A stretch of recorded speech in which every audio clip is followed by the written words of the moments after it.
Uttarakhand BJP से जुड़ी ये बड़ी खबर, महेंद्र भट्ट बनाए गए हैं नए प्रदेश अध्यक्ष। तो जैसी जानकारी सामने आ रही थी, जिस बात का अंदेशा था, आखिरकार वही हुआ। महेंद्र भट्ट जो कि दिल्ली भी आए थे, जिसको उन्होंने कहा कि मैं यहां पर जेपी नड्डा के साथ मुलाकात करने आया था, लेकिन खबरें का बाजार जो गर्म था उत्तराखंड की राजनीति से, वो यही कि महेंद्र भट्ट बनाए जा सकते हैं प्रदेश अध्यक्ष। इनका नाम पुरजोर तरीके से लिया जा रहा था और आज इस बात पर मोहर लग चुकी है। आधिकारिक जानकारी के द्वारा ही हम आपको ये बड़ी खबर दे रहे हैं। महेंद्र भट्ट बनाए गए हैं प्रदेश अध्यक्ष। अब उत्तराखंड बीजेपी प्रदेश अध्यक्ष की बात होगी तो नाम सामने आया करेगा महेंद्र भट्ट का, जो कि नए प्रदेश अध्यक्ष बनाए गए हैं। उत्तराखंड बीजेपी के प्रदेश अध्यक्ष महेंद्र भट्ट, जिनके ऊपर होगी अब बड़ी जिम्मेदारी, 2024 को जीतना, बड़ी सीटें लाना। ऐसे में प्रदेश अध्यक्ष की बड़ी जिम्मेदारी हो जाती है, जिसमें अब बड़ी जिम्मेदारी निभाएंगे महेंद्र भट्ट। बड़ी जानकारी आपको दे रहे हैं, उत्तराखंड बीजेपी नए अध्यक्ष का नाम सामने आ चुका है। ये तस्वीरें आपके सामने जेपी नड्डा के साथ मुलाकात के दौरान की, जो उन्होंने दिल्ली आकर की थी। और जब सवाल उनसे किया गया कि क्या आप प्रदेश के नए अध्यक्ष बनाए जाने वाले हैं, क्या इसी को लेकर ये मुलाकात हो रही है, तो साफ इनका कहना था कि इस बात का अभी कोई जवाब नहीं दिया जा सकता है। अगर पार्टी जिम्मेदारी देगी तो वो निभाएंगे बखूबी उसको, लेकिन ये उनकी एक मुलाकात बीजेपी राष्ट्रीय अध्यक्ष जेपी नड्डा के साथ शिष्टाचार मुलाकात है, शिष्टाचार भेंट है। खबरों का बाजार दूसरी तरफ इस एंगल से गर्म था कि महेंद्र भट्ट जो हैं वो उत्तराखंड बीजेपी के नए प्रदेश अध्यक्ष बनाए जा सकते हैं। हालांकि जिस जिम्मेदारी को उन तक देने की खबरें थी, उसको बखूबी निभाने की उन्होंने बात कही थी कि अगर जिम्मेदारी उनको मिलती है तो बखूबी इस जिम्मेदारी को निभाएंगे। और अब बड़ी जिम्मेदारी दी गई है महेंद्र भट्ट को। उत्तराखंड बीजेपी महेंद्र भट्ट बनाए गए हैं प्रदेश अध्यक्ष। पवन गौड़ मेरे सहयोगी दिल्ली से इस समय फोन लाइन पर मौजूद है। पवन गौड़ से लेते हैं जानकारी। पवन गौड़, इस बात का पहले ही अंदेशा लगा दिया गया था कि महेंद्र भट्ट बना दिए जाएंगे उत्तराखंड बीजेपी अध्यक्ष, और अब आधिकारिक घोषणा हो चुकी है। देखिए, जब से विधानसभा चुनाव उत्तराखंड में हुए थे तो उसके बाद से ही लगातार ये कयास लगाए जा रहे थे कि उत्तराखंड में नए प्रदेश अध्यक्ष की घोषणा हो सकती है। लेकिन लगातार पार्टी सूत्रों के हवाले से खबर थी कि जब तक जो चंपावत का उपचुनाव नहीं हो जाता, उससे पहले हम कोई भी नेतृत्व में बदलाव नहीं करेंगे। और चंपावत उपचुनाव हुआ और बीजेपी ने रिकॉर्ड मतों से जीत हासिल की। उसके बाद से लगातार ये कयास लगाए जा रहे थे कि अगला अध्यक्ष कौन होगा। अब से कुछ दिन पहले ही मदन कौशिक, जो कि उसमें के अध्यक्ष थे, वो दिल्ली दौरे पर 2-3 दिन पहले आए और उन्होंने जो केंद्रीय नेतृत्व से मुलाकात की। मुलाकात करने के बाद अपना इस्तीफा सौंप दिया। उसके बाद से ही लगातार ये इंतजार किया जा रहा था कि किस दिन घोषणा हो जाएगी, और आज आखिरकार पार्टी नेतृत्व ने घोषणा कर दी। और महेंद्र भट्ट, लेकिन खबरों का बाजार तो महेंद्र भट्ट के नाम को लेकर तभी गर्म हो गया था पवन गौड़, जब महेंद्र भट्ट दिल्ली आए थे और उन्होंने बीजेपी राष्ट्रीय अध्यक्ष जेपी नड्डा के साथ मुलाकात की थी, जिसको उन्होंने औपचारिक मुलाकात बताया।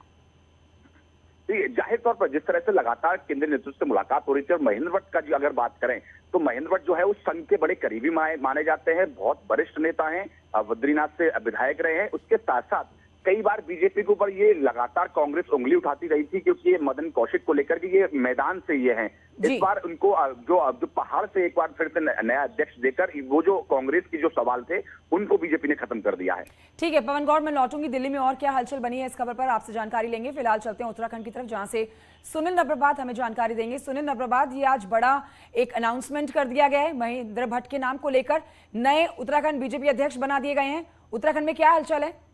बिल्कुल कंचन, न्यूज 18 ने सबसे पहले एक खबर ब्रेक की थी कि बीजेपी संगठन में बदलाव हो सकता है। महेंद्र भट्ट को बीजेपी का प्रदेश अध्यक्ष बनाया जा सकता है, क्योंकि 2 दिन पहले ही महेंद्र भट्ट को दिल्ली बुलाया गया था, जहां उन्होंने राष्ट्रीय अध्यक्ष जेपी नड्डा से बातचीत की। और उसके बाद जब कल महेंद्र भट्ट उत्तराखंड लौटे थे, देहरादून लौटे थे, तो सबसे पहले मदन कौशिक के आवास पर रात पहुंचे थे, उनसे उन्होंने मुलाकात की थी। उसी से लगातार कयास लगाए जा रहे थे कि बीजेपी संगठन में अब निश्चित तौर पर बदलाव किया जाएगा और महेंद्र भट्ट को नया प्रदेश अध्यक्ष बनाया जाएगा। ठीक उसी के अनुरूप कल देर रात मदन कौशिक ने हाईकमान को रिजाइन सौंप दिया। उसके बाद महेंद्र भट्ट की नियुक्ति हो गई है।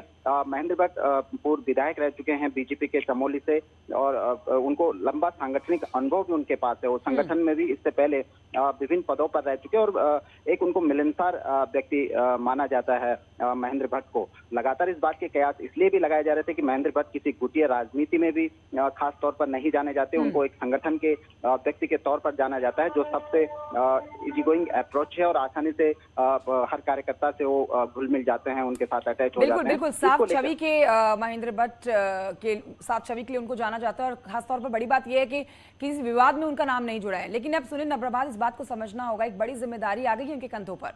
2024 को अगर जीतना है तो यहाँ प्रदेश अध्यक्ष की अहम भूमिका होती है। ऐसे में एक बड़ी जिम्मेदारी और बड़ी उम्मीद महेंद्र भट्ट से रहेगी।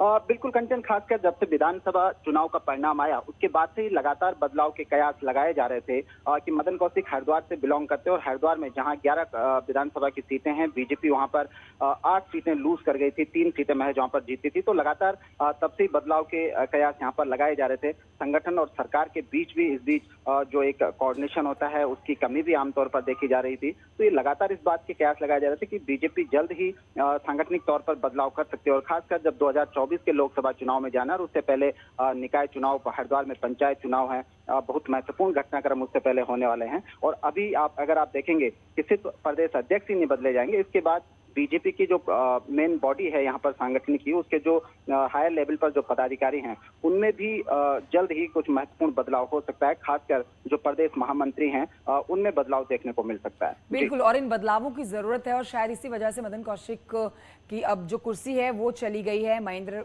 भट्ट के पास और इस बात की आधिकारिक घोषणा कर दी गई है। उत्तराखंड के बीजेपी अध्यक्ष मदन भट्ट हैं। अब सुनील नप्रभात जानकारी हमें दे ही रहे हैं। सुनील नप्रभात, आज क्या होने वाला है?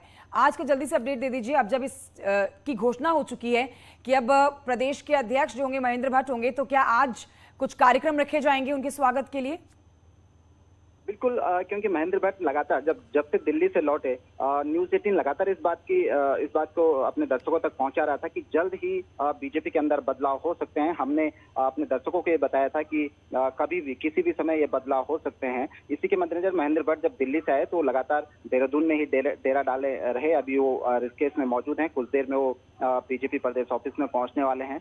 12 बजे के आसपास तक मदन कौशिक भी बीजेपी प्रदेश कार्यालय में यहाँ पर पहुंच सकते हैं। वहाँ पर एक कंबाइंड प्रेस कॉन्फ्रेंस में यह ऐलान किया जा सकता है, एक दूसरे को पदभार सौंपा जा सकता है। तो इसके लिए बीजेपी कार्यालय में अभी से तैयारियां भी शुरू हो गई हैं। जी ठीक है, तो तैयारियां शुरू हो गई हैं और देखिए आज उनके स्वागत किया जाएगा। बतौर महेंद्र भट्ट जो हैं अब उत्तराखंड बीजेपी के अध्यक्ष के तौर पर जाने जाएंगे। सुनील नप्रभात मेरे सहयोगी जानकारी दे रहे हैं, लेकिन आपको अब उनका थोड़ा सा सियासी सफर बता देते हैं किस तरह का है। हम आपको जानकारी दे रहे हैं कि चमोली जिले में राजनीतिक सफर की शुरुआत हुई थी, सक्रिय हुए थे राजनीति में। बद्रीनाथ के पूर्व विधायक हैं, नंदप्रयाग से भी पूर्व विधायक रहे हैं महेंद्र सिंह, चमोली जिले में राजनीति में सक्रिय हुए थे। तो हम आपको बता रहे हैं कि देखिए बद्रीनाथ के पूर्व विधायक हैं और अब महेंद्र भट्ट जो हैं वो बतौर प्रदेश अध्यक्ष, बीजेपी प्रदेश अध्यक्ष के तौर पर जाने जाएंगे।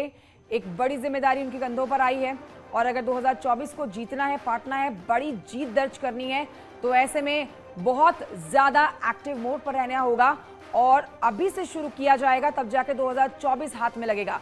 सुनील नप्रभात हमारे साथ मौजूद है। सुनील नप्रभात, आप उत्तराखंड की राजनीति को बहुत बारीकी से सब कवर करते हैं। क्या आपकी कभी महेंद्र भट्ट के साथ मुलाकात हुई है, या मुलाकात हुई है तो उनका जमीनी स्तर से कितना जुड़ाव है और किस तरह से अब आगे 2024 को पाटने की उनकी तैयारी रहने वाली है?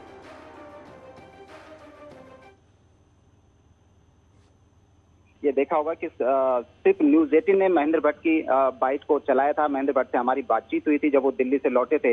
हमने उनसे पूछा था कि क्या प्रदेश अध्यक्ष बदलने जा रहे हैं, क्या वो प्रदेश अध्यक्ष बनेंगे, तो उन्होंने बकायदा इस बात को स्वीकार किया था कि अगर राष्ट्रीय नेतृत्व उनको कोई जिम्मेदारी देता है तो वो जिम्मेदारी लेने को तैयार है, मना करने का सवाल ही नहीं होता। तो इसे एक बात स्पष्ट हो गई थी कि महेंद्र भट्ट को प्रदेश अध्यक्ष बनाए जाने के संकेत साफ तौर पर मिल चुके हैं। जहां तक 2024 के लोकसभा चुनाव की बात है तो बीजेपी को एक ऐसा अध्यक्ष चाहिए था जो सभी कार्यकर्ताओं को एकजुटता के साथ आगे ले जा सके, संगठन और सरकार के बीच जो तालमेल बना सके। तो महेंद्र भट्ट बीजेपी के उस पैमाने पर ठीक है। मैं सुनील नप्रभात आपसे बात करूंगी। लैंसडाउन से हमारे साथ विधायक साहब हैं दिलीप रावत जी, उनसे बात कर लेते हैं। दिलीप जी, ये एक बड़ा फैसला, एक बड़ा बदलाव आप देख रहे होंगे। महेंद्र भट्ट जो है वो बना दिए गए उत्तराखंड बीजेपी के अध्यक्ष। पहला स्टेटमेंट आपका?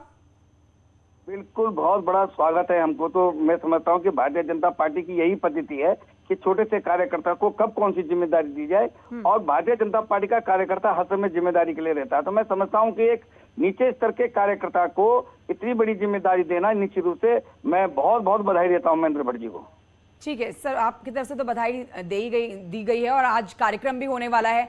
आपको क्या लगता है 2024 को जीतना है, बड़े मार्जिन से जीतना है, तो महेंद्र भट्ट को आप, उनका नाम जो आ गया है, उनको जो एक बड़ी कुर्सी दी गई, बड़ी जिम्मेदारी दी गई, वो बखूबी निभाएंगे उस जिम्मेदारी को? निश्चित रूप से क्योंकि भारतीय जनता पार्टी के ग्रास रूट के कार्यकर्ता हैं, तो इससे कार्यकर्ताओं में उत्साह रहेगा, उल्लास रहेगा, और उनको समझेंगे कि हाँ, ये कार्यकर्ता को मान दिया गया। जिस पार्टी में मान सम्मान छोटे कार्यकर्ताओं को दिया जाएगा, वहां निश्चित रूप से हौसला बहुत रहता है कार्यकर्ताओं का, तो उनके नेतृत्व में निश्चित रूप से 5 के 5 सीट जो है हम जीतेंगे।